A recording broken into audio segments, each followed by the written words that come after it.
Selamat siang bos-bosku semua, apa kabar hari ini? Senang berjumpa kembali ya bosku dengan saya di Jejak Parley. Sebelum saya lebih lanjut ke pertandingan kita untuk laga nanti malam buat bos-bosku yang di grup WhatsApp, mohon maaf. Di sini kita kembali eh, gagal ya bosku di laga kemarin. Itu dua build kita itu kena L1 dan LH ya bosku, jadi sangat sayangkan banget di laga kemarin. Di sini kita juga kembali tumbang. Oke, pasaran yang dikasih di sini sangat tipis-tipis semua. Ini sangat menyulitkan ya bosku. Oke, jadi di sini kita lagi berada uh, di analisa yang kurang bagus ya bosku. 4 hari di sini kita sudah gagal. Mudah-mudahan laga nanti malam kita bisa lebih profit kembali ya bosku. Oke, di sini saya cuma membantu buat bos-bosku untuk mendapatkan atau bikin referensi buat bos-bosku untuk laga betting setiap harinya ya bosku. Di sini saya cuma membantu. Jadi jika ada nanti kesamaan feeling, mari kita gaskan. Jika kurang bisa di skip ya bosku. Oke. Dan buat bos-bosku yang di YouTube yang mau merapat, bisa WhatsApp nomor yang saya sudah serahkan di kolom komentar itu. Link pendaftar saya lampirkan juga ya bosku di kolom komentar. Ingat, grup WhatsApp kami itu gratis ya bosku, tidak ada pungutan biaya apapun. Oke. Untuk laga kemarin malam ya bosku, di sini saya tidak terlalu banyak untuk mengulang. Nanti buildnya seperti biasa akan tampilkan saja ya bosku di awal video, dan di sini akan saya lanjut aja pergi ke laga kita untuk laga nanti malam. Di sini saya sudah siapkan, ini ada 5 laga yang nanti saya akan bahas ya bosku, dan di sini saya akan awali laga yang pertama itu dari Belgia berhadapan dengan Belanda ya bosku untuk laga nanti malam. Jadi kalau kita lihat ya bosku dari laga head to head, dimana di 5 laga terakhir laga head to head dua klub ini ya bosku, kita bisa lihat sendiri di sini Belgia mampu mengantongi 2 kali kemenangan ya bosku, itu di tahun 2004 dan 2012. Dan kalau kita lihat dari laga head to head terakhir di sini Belanda di tahun 2018 itu dengan hasil imbang dengan skor 1-1 ya bosku. Tapi kalau kita lihat ya bosku, performa dua timnas ini ya bosku, atau dua negara ini, di sini saya lebih menjagokan Belgia ya bosku. Kalau kita lihat juga dari line up-nya Belgia ini cukup bagus ya bosku untuk laga nanti malam kalau kita bandingkan dengan Belanda untuk laga nanti malam. Tapi tidak menutup kemungkinan juga ya bosku, Belanda ini bisa menahan imbang Belgia ya bosku. Kalau juga kita lihat line up dari Belanda ini juga cukup bagus ya bosku. Dari back itu masih kokoh ya bosku, ada Fadlil di lini belakang dari Belanda, dan lini depan itu juga bagus ya bosku. Kalau juga kita bandingkan dengan performanya Belgia, saya rasa sini Belgia walaupun dia bermain di kandang kayaknya agak kurang tajam ya bosku performanya.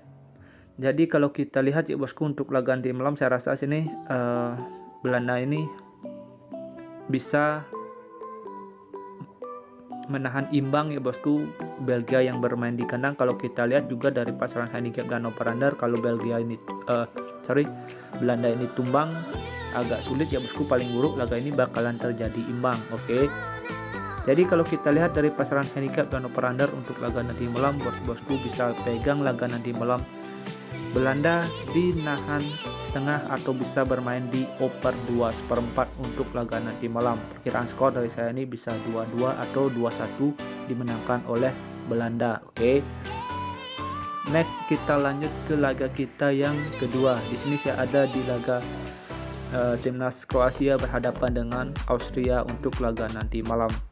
Kalau kita lihat dari dua timnas ini ya bosku, di sini saya lebih menjagokan Kroasia. Kalau kita juga lihat dari pengalaman yang dikantongi oleh Kroasia ini juga cukup bagus ya bosku di kancah internasional. Dan kalau juga kita lihat dari laga head to head, dimana di 5 laga terakhir head to head kita bisa lihat sendiri Kroasia yang lagi berada di performa yang kita bisa bilang cukup bagus. Kalau kita juga lihat dari laga head to head ya bosku, di sini Kroasia mampu sapu bersih 5 laga head to head itu dengan mengantongi 5 kali kemenangan ya bosku. Jadi di sini Kroasia lebih diunggulkan untuk laga nanti malam. Jadi kalau kita lihat dari pasaran handicap dan over under, bos-bosku bisa pegang Kroasia di laga netral 0-0 atau bisa bermain di under 2-3/4 untuk laga nanti malam. Oke ya bosku.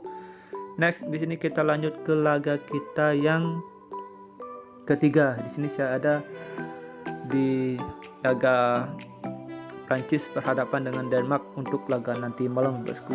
Kalau kita lihat memang dari segi line up sini Prancis lebih diunggulkan, apalagi dia punya striker yang bagus ya bosku di lini depan Prancis. Kalau juga kita lihat juga performnya Denmark di sini agak meredup ya bosku di tahun sekarang. Jadi kalau kita lihat juga dari segi pengalaman atau segi pemain yang dimiliki masing-masing dua timnas ini, di sini Prancis jauh lebih diunggulkan ya bosku, dilihat dari kualitas ataupun jam tayang yang dimiliki oleh masing-masing timnas ini ya bosku, atau pemain yang dimiliki di sini Prancis jauh lebih diunggulkan ketimbang Denmark. Jadi kalau kita lihat dari pasaran handicap dan over-under untuk laga nanti malam, bos-bosku bisa pegang Prancis di handicap setengah atau bisa bermain di over 2 untuk laga nanti malam. Jika ada smart feeling untuk laga nanti malam, mari kita gaskan, jika kurang bisa di skip. Dan di laga kita yang keempat ya bosku, di sini saya ada di laganya Belarus berhadapan dengan Slovakia. Oke. Kalau kita bandingkan dua timnas ini, di sini Slovakia lebih diunggulkan ketimbang Belarus ya bosku. Sini Belarus tidak begitu bagus ya bosku, tidak begitu banyak ada pemain top di line up-nya Belarus. Kalau kita bandingkan dengan Slovakia, saya rasa ini Slovakia bisa mendominasi jalannya pertandingan untuk laga nanti malam. Jadi bos-bosku bisa pegang Slovakia di handicap setengah atau bisa bermain di over 2 untuk laga nanti malam. Oke ya bosku, next kita lanjut ke laga kita yang kelima atau terakhir menurut versi gua. Di sini saya ada di laganya Liechtenstein berhadapan dengan Moldova ya bosku untuk laga nanti malam. Jadi di sini kalau kita lihat performanya Moldova dibandingkan dengan tuan rumah, saya rasa sini Moldova bisa menangkan laga ini dengan mudah ya bosku. Kalau menurut saya kemungkinan laga ini bakalan terjadi under goal. Kenapa under goal? Kalau juga kita lihat dari performa Moldova atau produktivitas gol yang Moldova ini agak kurang bagus juga ya bosku. Ini depan yang dipunyai oleh Moldova ini tidak begitu tajam kalau menurut saya. Jadi kemungkinan laga ini bakalan terjadi under goal. Kalau kita lihat juga bosku, di sini Moldova yang bermain di UE agak tidak terlalu bagus juga ya bosku. Kemungkinan laga ini bakalan dimenangkan oleh Moldova dengan selisih 1 gol. Oke. Jadi bos-bosku bisa pegang laga nanti malam ini Moldova di handicap setengah atau bisa bermain di under 2,5 untuk laga nanti malam. Oke ya bosku, sekian prediksi yang saya sudah berikan untuk laga nanti malam ini. Sudah ada 5 pertandingan yang saya bahas dan kita bakalan bahas ke build parlay kita ya bosku. Di build parlay pertama bos-bosku bisa pakai Belanda di nahan 2,5, Kroasia di laga netral 0-0, Prancis di handicap setengah, Slovakia di handicap setengah, dan Moldova di handicap setengah. Oke. Dan untuk build parlay kedua bos-bosku bisa pakai Belanda di nahan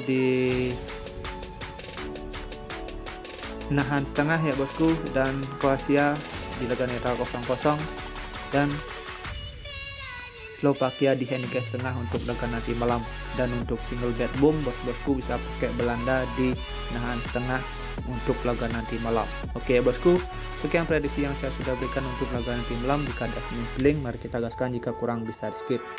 Thank you for watching, sampai jumpa di next video berikutnya. See you and bye bye.